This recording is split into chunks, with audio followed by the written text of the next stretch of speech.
Bonjour, bonsoir à tous, vous qui regardez les vidéos, que ce soit le jour ou la nuit. Ici DVD Pro Catch slash Mister Review, et aujourd'hui nous allons s'attaquer à un show de la WWE, donc un PPV PLE, Pay-Per-View, Premium Live Event, voilà, vous avez compris, pour la World Wrestling Entertainment. Il s'agit bien sûr du show SummerSlam 2024 qui s'est déroulé à Cleveland, dans l'Ohio, et auquel les avis seront un peu divisés. Est-ce que c'est un des shows les plus exceptionnels auxquels vous avez pu voir ou pas encore vu? Mais c'est vrai que les avis sont un peu plus tranchés vis-à-vis des différentes personnes.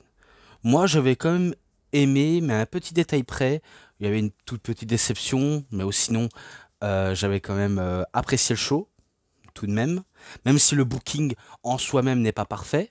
Voilà, qu'on soit bien d'accord. Bien sûr, ça avait commencé avec le countdown kick-off auquel on s'était déroulé du côté du panel. Je ne vais pas non plus m'attarder sur le Media Scrum pour la WWE. Je n'ai aucun intérêt à citer tout ça. Vu comment on s'attaque directement à la carte principale. Et bien sûr, le show s'ouvre avec Triple H qui nous souhaite la bienvenue, évidemment. Et excusez-moi si vous entendez du bruit en fond. En fond, mais bon, je m'excuse, j'ai pas les mots pour décrire tout ça. Voilà, il nous souhaite la bienvenue. Ensuite, un petit concert, voilà, c'est sympa. On a le guest host, le Miz, qui est dans le public, qui monte la sauce pour que les fans soient dedans, dans le show, évidemment, bien sûr. Mais bon, faut pas trop s'y attarder dessus, vu comment ça commence avec le match pour le titre du monde féminin de la WWE, entre Liv Morgan contre Mommy Rhea Ripley. Alors, par où commencer? Je pense que toute l'histoire de la rivalité entre les deux jeunes femmes tourne autour de Dominique. Bien sûr, au début, ça tournait au niveau de blessures à l'épaule.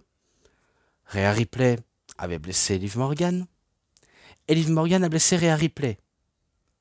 Donc, du coup, c'est œil pour œil, dent pour dent, épaule pour épaule.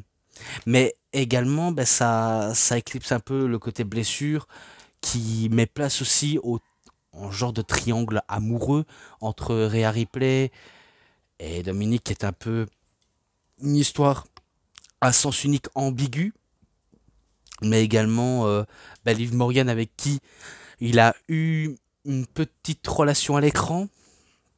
Et du coup, il tourne autour de cette rivalité, forcément. Après, est-ce que c'est le victime dans tout ça ou est-ce que c'est le grand méchant dans toute cette histoire? Ça, je vous en laisse en débattre. Mais tout ce qu'on sait, c'est que les deux femmes sont prêtes à en découdre. Au début, c'était du jeu d'esprit entre les deux jeunes femmes. Viens m'attraper si tu peux, quelque chose comme ça, etc. Jusqu'à ce que, bien sûr, ça commence à enchaîner spot sur spot. Et au moment du spot, si je me rappelle bien, il va y avoir un gros bump de la part de Rhea Ripley au niveau du coin, auquel elle va se tordre l'épaule. Je sais même pas si c'est une dislocation ou juste elle joue sur le côté blessure à l'épaule. Et d'ailleurs, même moi, j'ai cru que son épaule s'est ressortie. Enfin, l'os est sorti de son épaule. J'ai même cru un seul instant. Mais on dirait que son selling est plutôt parfait. J'aimerais dire que son selling est assez, assez satisfaisant. Beau qu'un peu douteux, mais voilà. Ils vont jouer sur la blessure, même si à plusieurs reprises, Rhea Ripley va se taper contre la table des commentateurs, contre le coin pour se mettre bien sûr l'épaule en place, une chose qu'elle va faire. Et un coup qu'elle démarre, elle commence son assaut sur Liv Morgan. Certes, elle fait que la défense, mais aussi à l'attaque au bout d'un moment. Elle va chercher une chaise, mais si elle l'utilise, elle se fait disqualifier. Mais apparemment, pour eux deux, c'est pas la victoire qui compte, c'est la destruction. Ce qui en soit un peu suspicieux de ma part. Encore, je suis gentil au niveau des mots, hein. Mais quand c'est Rhea Ripley qui veut prendre la chaise, eh bien, il se fait arracher des mains par Dom Dom, Dominique Guerrero, Dominique Mysterio, si on peut appeler ça comme ça. qui dit non, ne fais pas ça. Sinon, tu te fais disqualifier, tu pourras pas devenir championne et encore moins devenir ma mamie auquel j'aime tant. Bien sûr, ça fait distrait Rhea Ripley qu'elle se mange un Oblivion et que c'est au compte de deux. Et heureusement que ça s'est pas fini comme ça parce qu'il fallait que ça enchaîne. Et du coup, ben, la chaise est toujours sur le ring. Et si je crois bien, Dominique ordonne à Liv Morgan de enchaîner vite fait sa prise, tandis que lui distrait l'arbitre. Une chose qu'il va faire, elle fait son Oblivion sur Rhea Ripley, et au compte de 3, elle en vient à bout de celle qu'on l'appelle Mommy. Donc elle bat Rhea Ripley, et qu'elle conserve son titre. Et bien sûr, à la fin du match, bah, ça laisse entre Liv Morgan et Dominique Mysterio qui s'embrassent. Bon, même si j'étais pas fan de cette histoire à la base, parce que ça me fait plus rigoler que m'investir en eux, euh, peut-être, je dis bien peut-être, c'est sûrement le moment où la Bloodline, enfin la Bloodline, non pas la Bloodline, le Judgment Day va sûrement imploser. Et que Rhea Ripley est peut-être, je dis bien peut-être, a été éjectée du groupe. C'est peut-être sûr, à coup sûr, c'est fort possible, hein. Et que bien sûr ça laisse une Rhea Ripley tout à fait confuse, mais surtout énervée, presque à deux doigts de craquer, mais elle arrive quand même à se maintenir. En coulisses, le Judgment Day, ben, l'attention est au son paroxysme. Damien Priest n'a pas aimé bah, ce qui vient de se passer. Il soupçonne Finn Balor d'être derrière tout ça, même si celui-ci lui ment. Mais ils essayent quand même bah, de maintenir le cap. Ce qui en soi est une erreur de la part de Damien Priest, mais il laisse quand même le bénéfice du doute. Mais bon, c'est vrai qu'on n'est pas au bout de nos surprises, hein. Est-ce que la rivalité entre Liv Morgan et Rhea Ripley va encore continuer? Malheureusement, je pense que oui. Je pense que ça va encore continuer.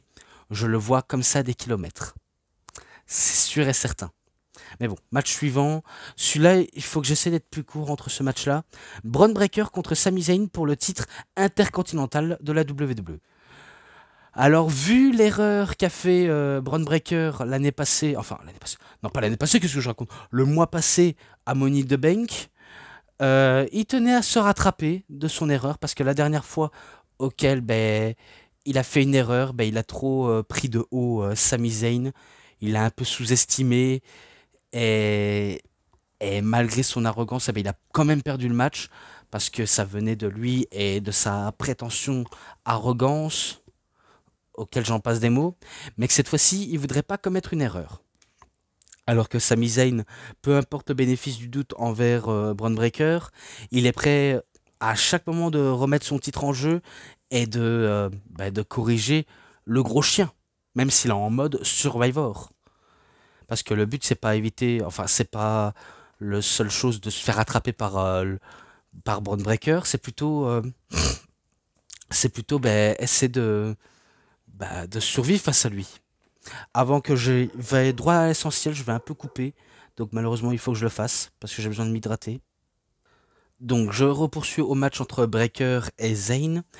Je me rappelle qu'il a failli faire des tentatives de spear, mais ça s'est retourné contre lui à plusieurs reprises, notamment dans le coin. T'as Sami Zayn qui tente ses fameux mouvements habituels, le topé suicida à l'extérieur du ring, euh, Exploder Suplex, euh, le tentative d'Aluva Kick mais qui ne fait pas d'effet. Ensuite, t'as Braun Breaker qui fait un spear mais Sami Zayn s'en dégage. Il reprend encore à la charge et cette fois-ci, il a le dessus sur le Canadien québécois auquel il bat Sami Zayn pour le titre et auquel ben, c'est lui le nouveau champion intercontinental. Donc victoire de Braun Breaker. Attends de voir pour la suite si son règne va être glorieux ou alors il faut prendre un peu son temps avec lui. Donc à peine débarqué du roster, il fait grosse sensation. Et c'est pas pour rien qu'on l'appelle le prochain Next Big Thing. Pour moi, hein. Même s'il nous a sorti des bonnes choses comme le Frankensteiner et d'autres prises de portée de destruction massif dont il connaît très bien, c'est quand même pas mal. Maintenant, je passe à la suite. Match pour le titre des États-Unis entre LA Knight, yeah, contre The Maverick, Logan Paul, qui était accompagné par encore un autre influenceur, mais aussi star de la musique, euh, MGK, donc entre autres Machine Gun Kelly. Et il est toujours aussi accompagné par le staff Prime, vu comment c'est son entourage, c'est ceux qui lui portent ses patins à chaque moment. Alors que LA Knight, lui, bien sûr, il fait son entrée avec la voiture auquel il a volé à Logan Paul et qui pète la vitre. Ça plaît pas à Logan Paul, il décide de lui corriger. Il décide de le corriger, de le frapper, de le taper, prendre de la hit, logique. Mais, euh, mais LA Knight ne se laisse pas trop faire aussi par un moment, parce qu'au bout d'un moment, il faut qu'il réponde. C'est ce qu'il fait exactement.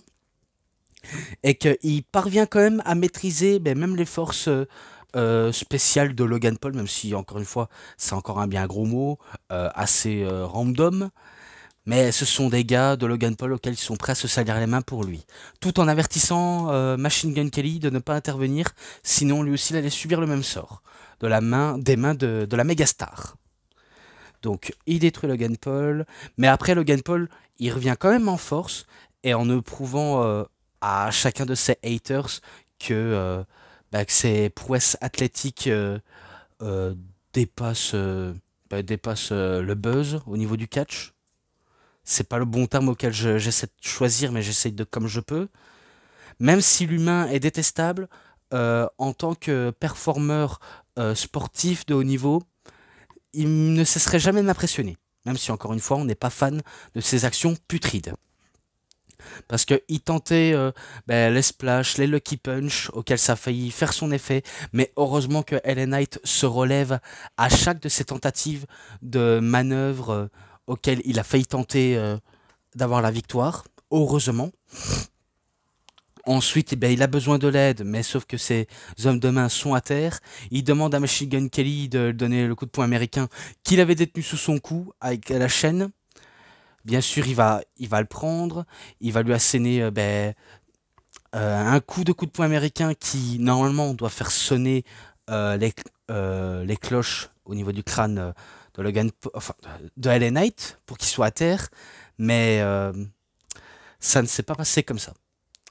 Vu comment il poursuit son élan avec la Burchett Lariat, mais qui se fait contrer en BFT. Et là, enfin, LA Knight devient champion des États-Unis. Enfin!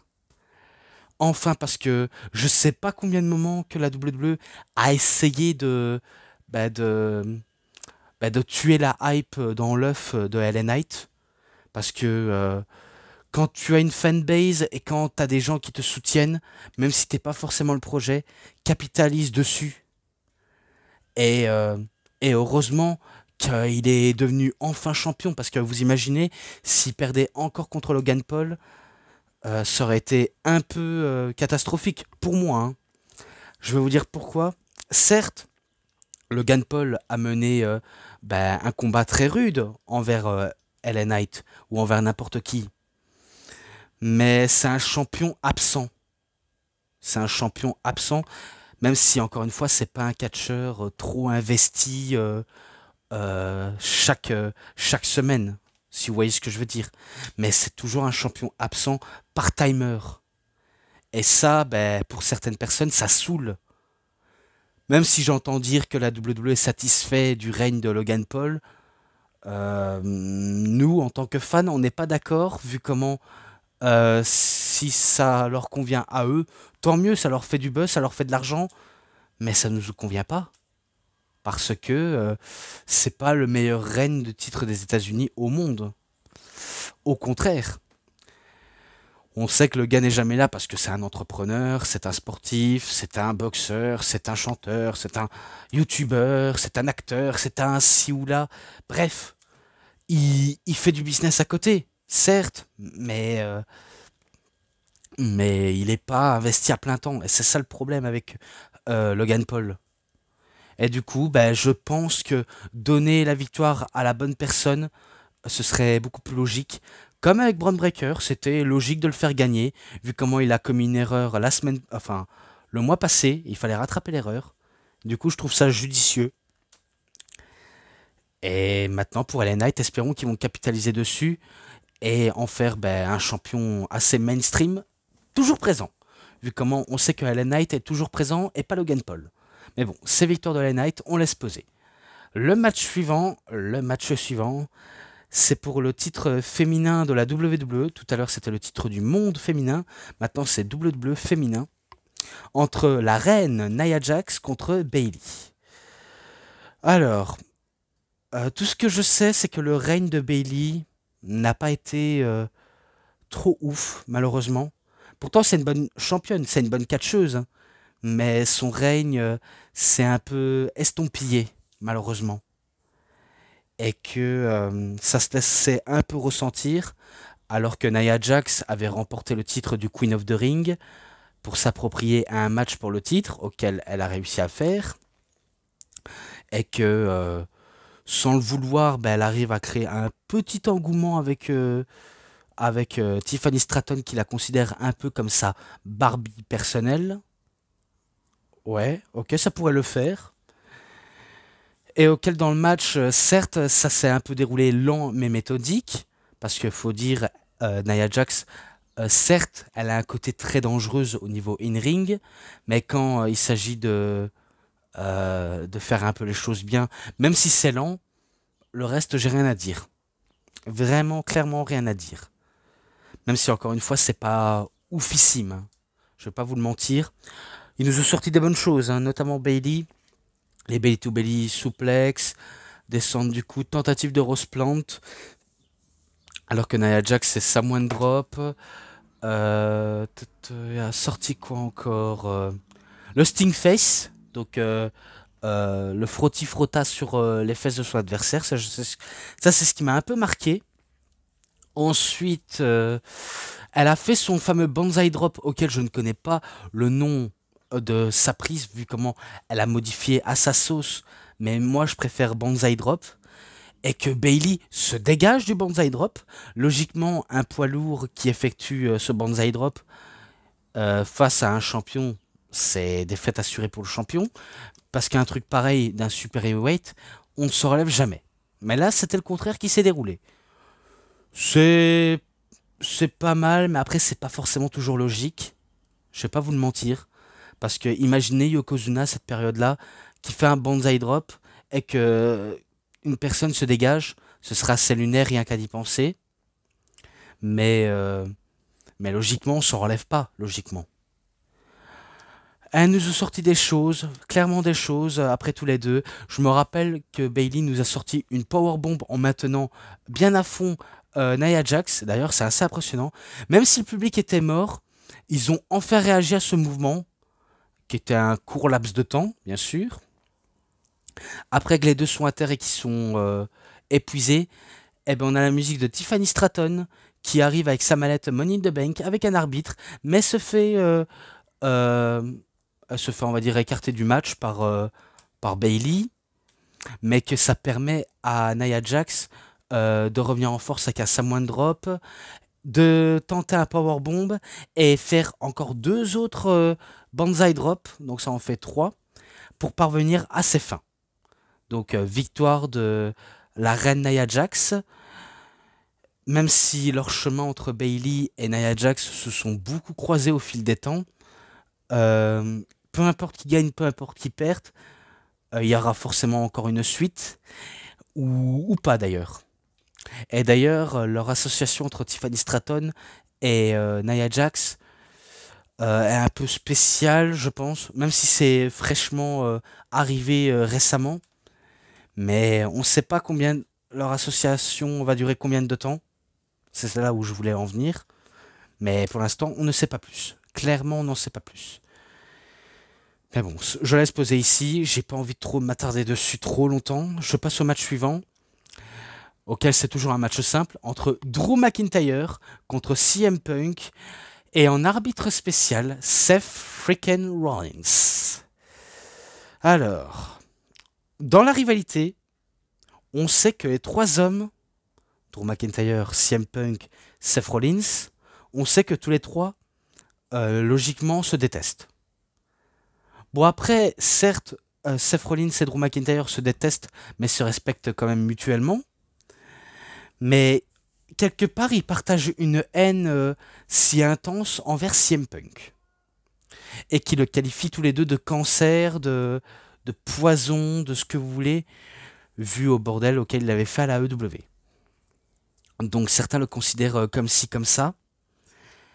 Et, euh, et forcément, ben, quand les deux personnes te détestent, c'est forcément parce que tu es l'ennemi numéro un. Dans le match, j'ai trouvé que CM Punk, certes, il était un peu épuisé. En même temps, c'est normal, c'est un peu la vieillesse qui joue dessus, mais aussi le cardio, vu comment ça fait des mois qu'il n'est plus monté sur un ring.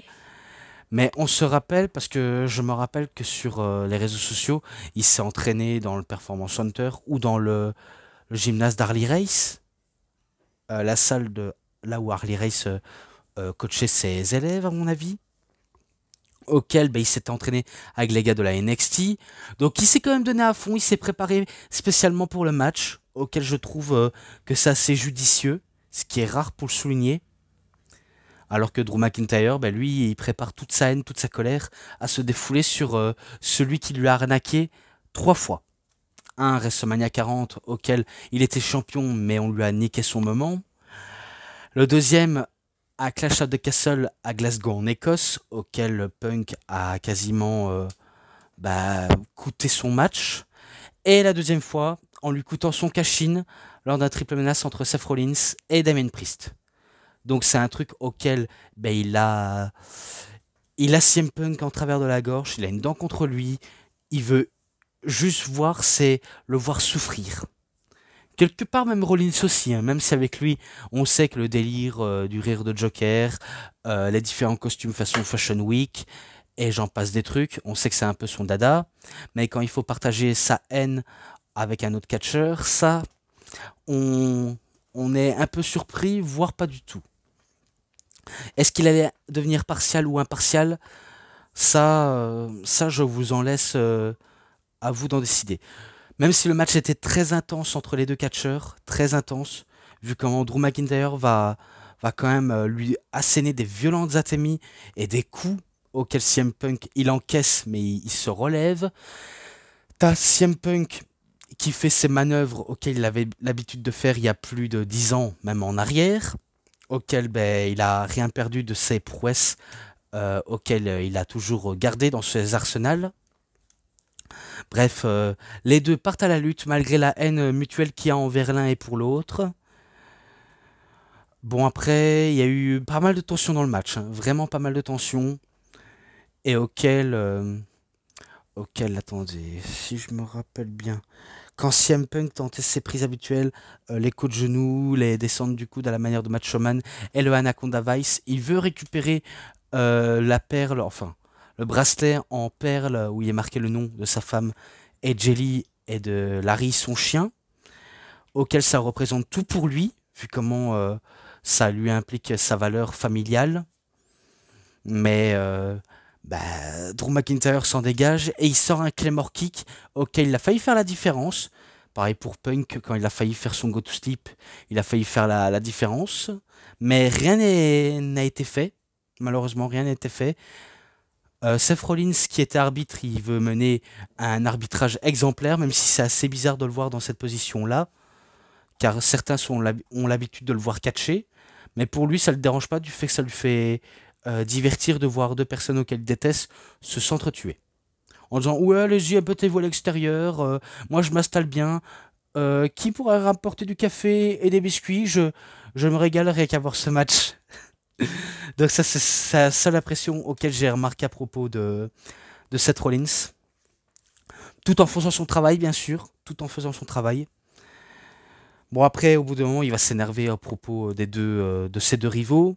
Non, c'est au compte de deux. Et d'ailleurs, fais pas trop le fifou, parce que si tu fais le fifou avec moi, je te disqualifie. Même si ses adversaires avec qui il est arbitre, ils se disent, ouais, je m'en bats les couilles, frère, tire-toi, tu nous gênes.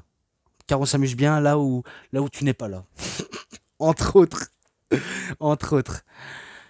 Au moment où il y avait une chaise, bien sûr, Je pense que c'est Seth Rollins qui retire la chaise à Drew McIntyre. Drew McIntyre le trash talk et que on était à un remake du match entre. Je sais pas si ça vous dit quelque chose pour les plus jeunes d'entre vous, non, mais pour les plus vieux, je suppose que oui. Un match entre Bret Hart et Undertaker, alors que Shawn Michaels était en arbitre spécial. Je me demande si ça vous dit quelque chose. SummerSlam 97 ou 97 pour les obégitismes. Eh ben, certes, il y a eu la provocation. Rollins a failli sortir de ses gonds et de frapper McIntyre ou CM Punk avec, mais heureusement qu'il s'est retenu. Donc, clin d'œil au principe du passé. Bon, après, quand CM Punk tentait d'en finir avec Drew McIntyre, il attendait que ce soit la victoire assurée. Mais, euh, mais finalement, tous les deux, ils se trash talk, CM Punk et Seth Rollins. Et si je me rappelle bien, il le dit à CM Punk en disant que de toute façon, ça c'est ma compagnie, c'est là où j'ai bâti mon empire à la WWE. Tu peux rien faire pour changer ça, quelque chose comme ça. J'ai pas les bons réponses à ça, mais je me rappelle qu'il lui a dit comme ça, c'est ma compagnie, quelque chose comme ça. Bien sûr, CM Punk, totalement saoulé de cet arbitre, fait un go to sleep sur l'arbitre, alors que Seth Rollins avait déjà eu un coup de la part de Drew McIntyre, donc il a eu deux fois un ref bump. La première parce que c'était par accident et la deuxième parce qu'il avait pris le bracelet en perles de CM Punk, alors que ça vient de lui et pas des deux rivaux. Et qu'au moment, il s'est fait assommer par un go to sleep, CM Punk se fait allumer les cloches de son service 3 pièces, il se prend un Claymore Kick, et là, Seth Rollins, il fait au compte de 3, en regardant bien sûr Drew McIntyre droit dans les yeux, en faisant un arbitrage exemplaire. Pardonnez-moi, j'ai eu un petit rot, excusez-moi, en menant un arbitrage exemplaire. Donc voilà comment se termine. Est-ce que ça va se concrétiser en triple menace ou en rematch entre McIntyre et Punk? Ou qui sait, une prochaine rivalité entre Punk et Rollins?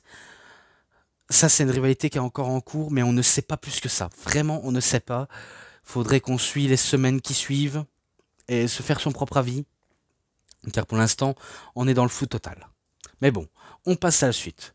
Plus que deux matchs après, c'est terminé. Moi d'abord, je vais boire un petit coup et on repoursuit. Allez, à tout de suite. Bon, je repoursuis. Maintenant, on passe au match pour le titre du monde des poids lourds de la WWE entre El Reign General contre El Campeón. Vous avez compris, Gunther contre Damien Priest. Alors, la feud en elle-même, elle est un peu courte. Comme la plupart des feuds, elles sont courtes, des fois captivantes, des fois non. Mais celle-là, elle était un peu courte et je sais qu'il y a une sacrée d'attente pour ce match-là. Tout ce qu'on sait, Gunther a remporté le tournoi du King of the Ring pour affronter le champion au titre, auquel il a tenu son pari. Et, euh, et de l'autre côté, bien sûr, Damien Priest, qui est champion depuis WrestleMania 40, a mené des confrontations soit incroyables, soit peu intéressantes de certaines personnes, mais qui nous a montré quelque part qu'il peut être un champion très combatif, auquel ça, on respecte. Même si on peut aimer ou pas Damien Priest, il faut le reconnaître qu'il a été un vaillant champion.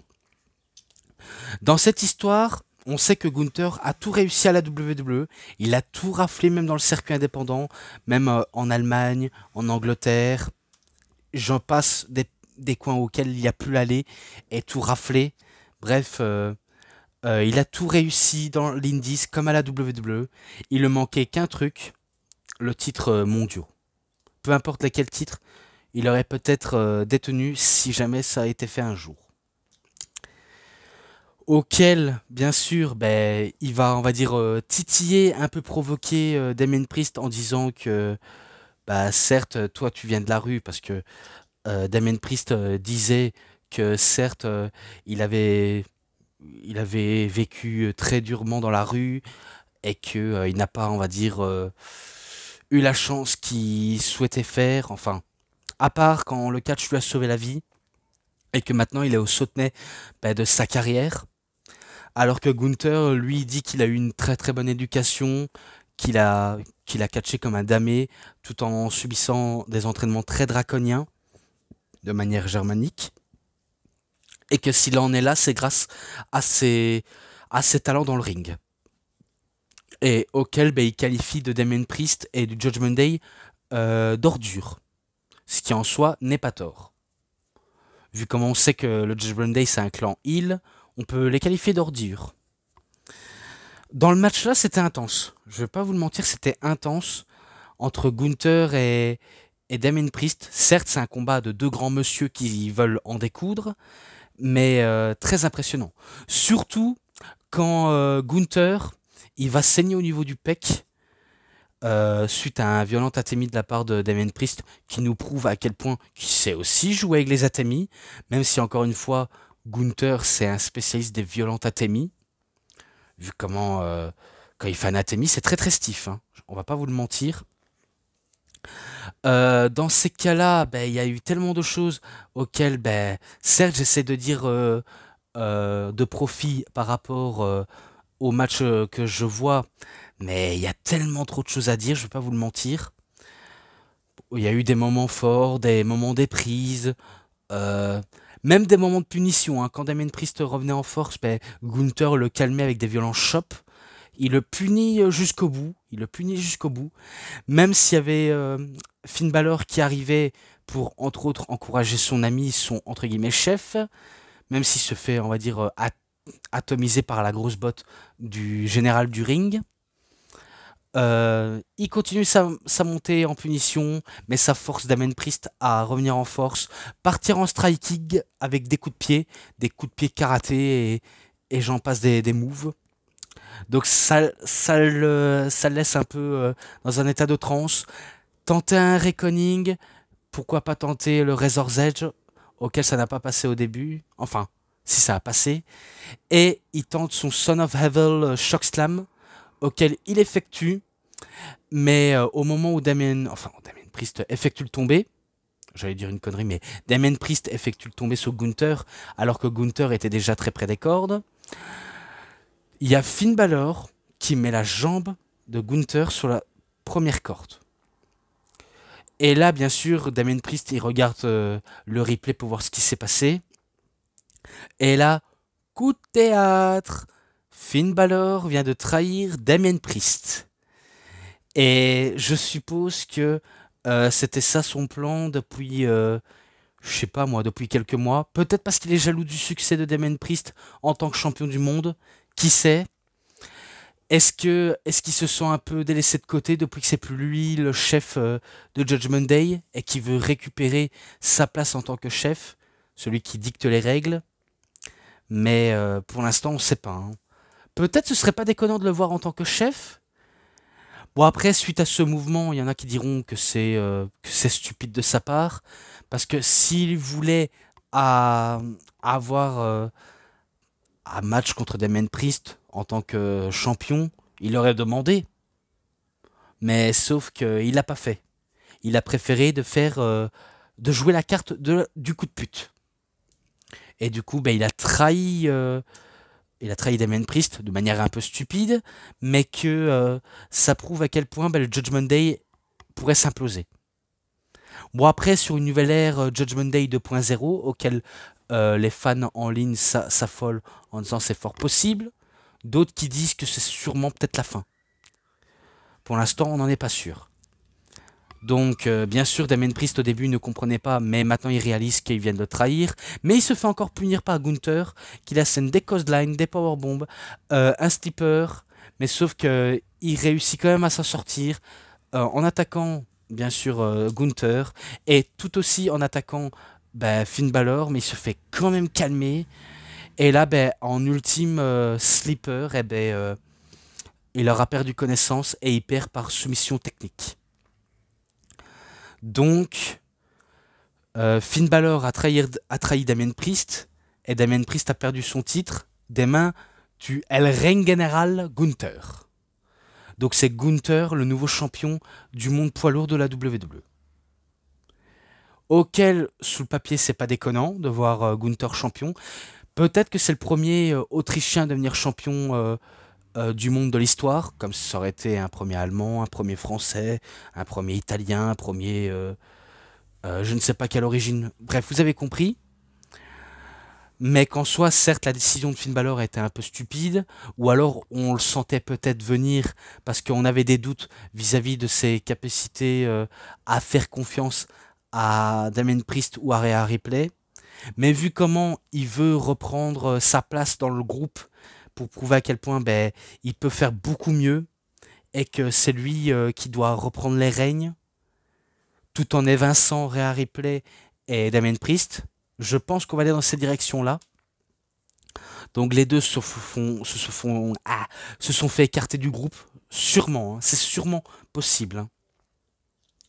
C'est fort possible tout ça. Bon après, si Gunther est champion du monde, peut-être qu'à mon avis c'est pas pour rien. Vu comment dans pas longtemps, apparemment dans quelques semaines, si j'ai bien compris, ils iront en Allemagne pour le show Bash in de Berlin. Donc le premier PLE pour les Allemands. Alors certes, on sait que Gunther n'est pas allemand, mais il est autrichien. Mais vu comment il a fait toute sa carrière en Allemagne, il peut considérer l'Allemagne comme sa seconde maison. Vu comment c'est là auquel il a connu le succès et auquel il est devenu au top du circuit allemand. Mais au moins, quand il est champion, il est accueilli en tant que héros national. Ça pourrait le faire. Clairement, c'est pas déconnant sur le papier. Et auquel c'était pas mal de suivre la rivalité, même si elle était courte. Et peut-être qu'un nouveau chapitre s'ouvre pour le déclin de Judgment Day. Parce que je pense qu'on est dans un état auquel Judgment Day ne sera plus le même comme avant. Et que ça a un peu terminé selon moi. Bon après, on sait jamais, ils sont capables de retourner la situation de manière inattendue. Bref, il faut toujours s'attendre à tout, hein, même si c'était prévisible. Hein. De toute façon, le booking était un peu prévisible en soi, hein, je ne vais pas vous le mentir. Comme ça, de avis général, on se comprend bien. Voilà. Bon, maintenant, vu comment j'ai cité tout ça, le 7e match, c'est le main event. Même si je cite pas beaucoup 1, 2, 3, 4, 5, 6, 7. Mais bon, on est au 7e match. Cody Rhodes contre Solo Sikoa, match pour le titre du monde incontesté universel de la WWE dans un Bloodline Rules match. Donc les règles de la Bloodline entre Cody Rhodes et Solo Sikoa. Alors, certes, cette rivalité est courte, mais un peu importante. Quelque part importante. Vu comment peut-être que c'était un test vis-à-vis de Solo Sikoa pour voir s'il est à la hauteur de franchir le cap du main event. Auquel est-ce qu'ils peuvent lui faire confiance si à l'avenir on lui donne un titre mondial? Je pourrais pas trop vous en dire, hein, si ce n'est que ils essaient de le tester entre guillemets face à des main eventers bien établis. Auquel bien sûr Solo Sikoa, il s'est forgé un nouveau escadron, un nouveau Bloodline 2.0 à la personne de Tama Tonga, Tonga Loa et de Jacob Fatu, auquel il s'est très bien entouré, tout en évinçant Jimmy et Solo Sikoa. Jimmy et Polyman. J'ai failli faire une connerie, mais heureusement j'ai rattrapé ma connerie. Bref, il montre à quel point il montre en stade de terreur. Excusez-moi si vous entendez du bruit parce que ça m'énerve le bruit skiador. Excusez-moi si je l'ai ok. Mais bref. Dans le match, certes, techniquement, il n'y a pas, on va dire, trop eu de grandiose, malheureusement. À part deux opposés dominants.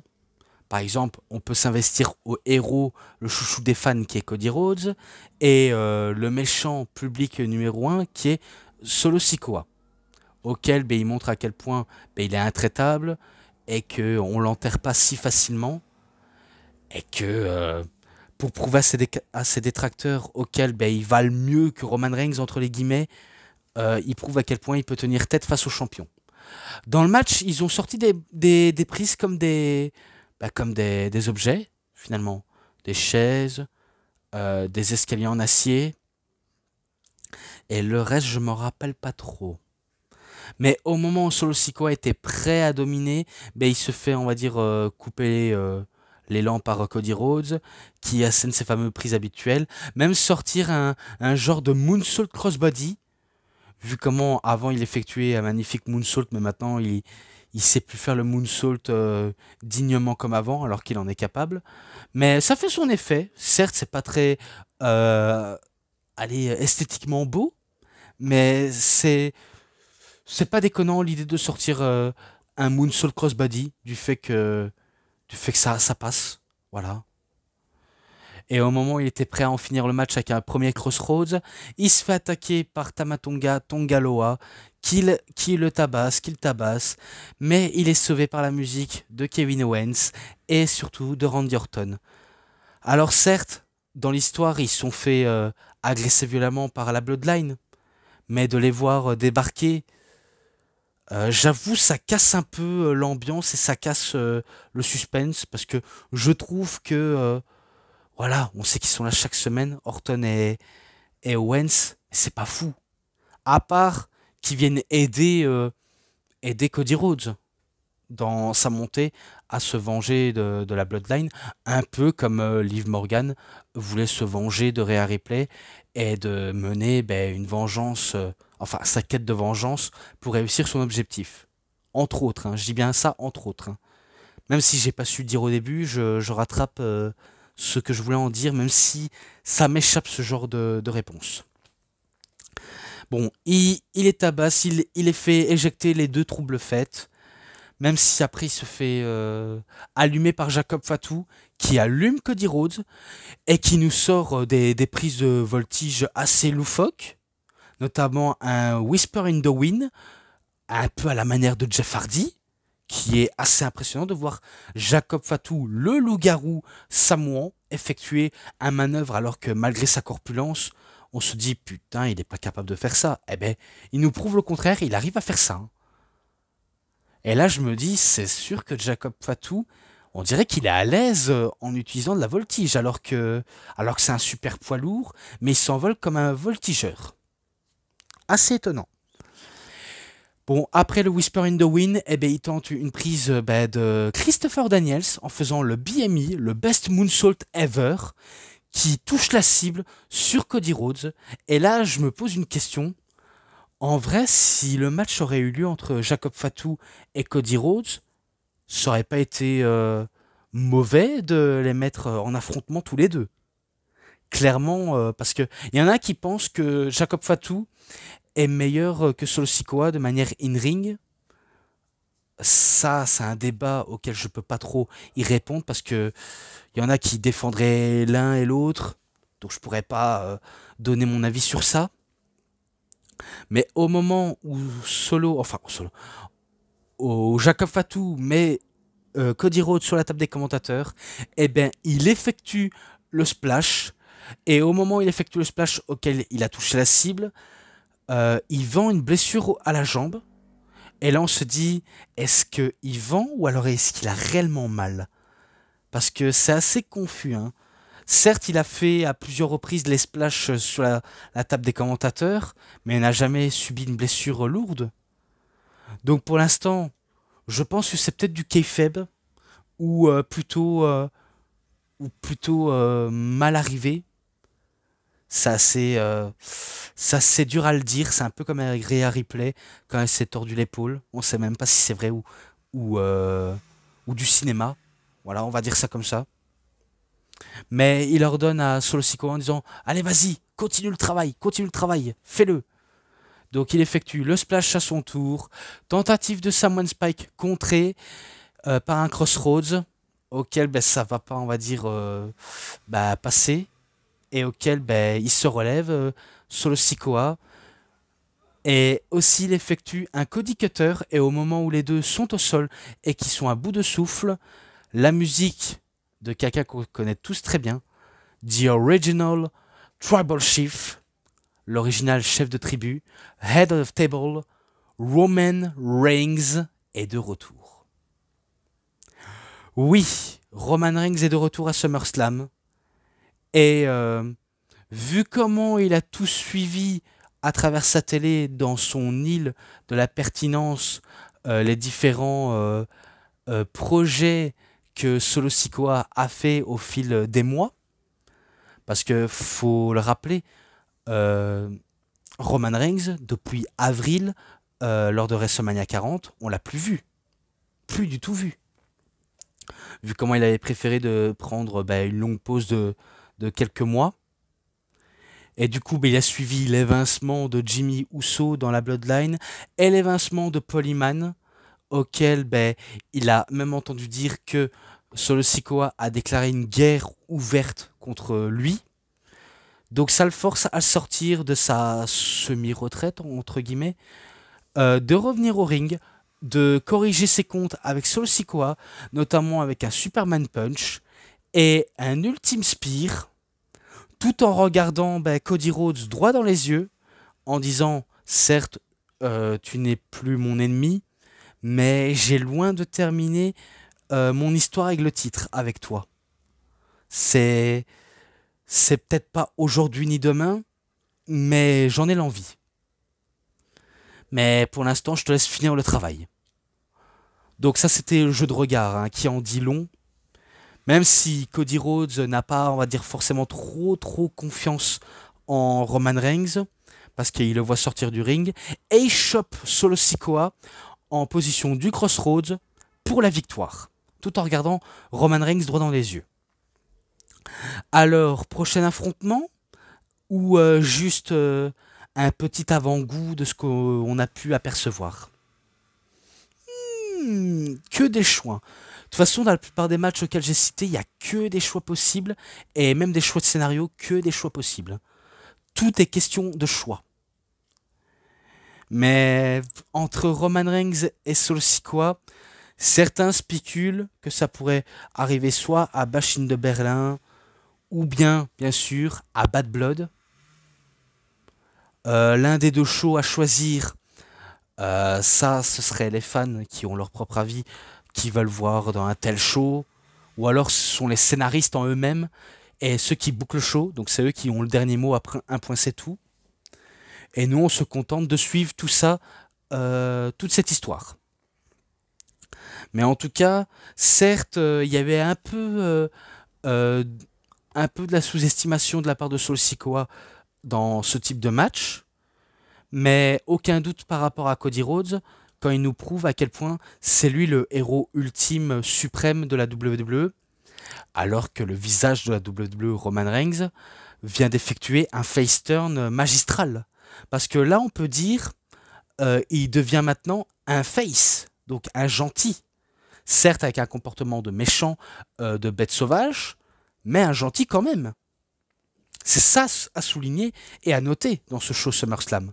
Certes, ça marque l'histoire de Roman Reigns, comment il est devenu face, comme dans ce show auquel ça marque l'histoire à propos de Logan Paul qui vient de perdre chez lui à Cleveland, parce que ça j'avais oublié de signaler, mais bon, ça on s'en fout un petit peu, vu comment lui se moque des ceux qui viennent de Cleveland, et auquel, suite à ce qu'il est parti, il a perdu le match, voilà. Je l'avais peut-être pas dit avant qu'on était au main event, mais on a eu encore les guest hosts, R-Truth, le Miz, et le chanteur auquel j'ai oublié son nom, démolir Ed Down Under, et encore une fois c'est Austin Theory qui a pris cher, parce que Grayson Waller ne voulait pas se frotter les mains pour sauver son pote. Quel lâche. Mais bon, ça on s'en fiche de tout ça, vu comment ce qui compte c'était le main event. Et vu comment le main event c'était un masterclass, entre guillemets, même si je dis entre guillemets alors que c'est sûrement un des meilleurs matchs du main event, j'ai rien dit de négatif à ce sujet. Si ce n'est que au moins le héros reste fort jusqu'au bout. Et maintenant on verra avec les prochaines semaines auxquelles ça pourrait passer. Et moi je décide de clôturer cette review. Même si pour les vidéos à venir, je sais que je m'attaquerai sur Bash in de Berlin, All In, un show de la TNA, Même un show de la NXT aussi, je vais peut-être m'attaquer dessus, mais ça, pour l'instant, on n'en est pas encore ici. Donc on verra bien. Et même sur les DVD de catch auxquels je vous promets, auxquels on va s'attaquer, donc ça c'est les projets à venir. Mais bon, ça je vous en laisse à la surprise. Et moi je clôture cette vidéo. Donc c'est tout pour cette vidéo de review. C'était DVD Pro Catch / Mister Review. J'espère que cette vidéo de review vous a énormément bien plu. Et si vous avez bien aimé, vous savez ce qu'il vous reste à faire. Likez la vidéo, commentez, partagez, abonnez-vous à ma chaîne et cliquez sur la petite cloche pour avoir plus des notifications et des prochaines vidéos. Et moi, comme d'habitude, je vous dis bonne journée, bonne soirée à tous. Au revoir tout le monde pour une prochaine vidéo. À tous les fans de catch. Et bien sûr, bye bye tout le monde.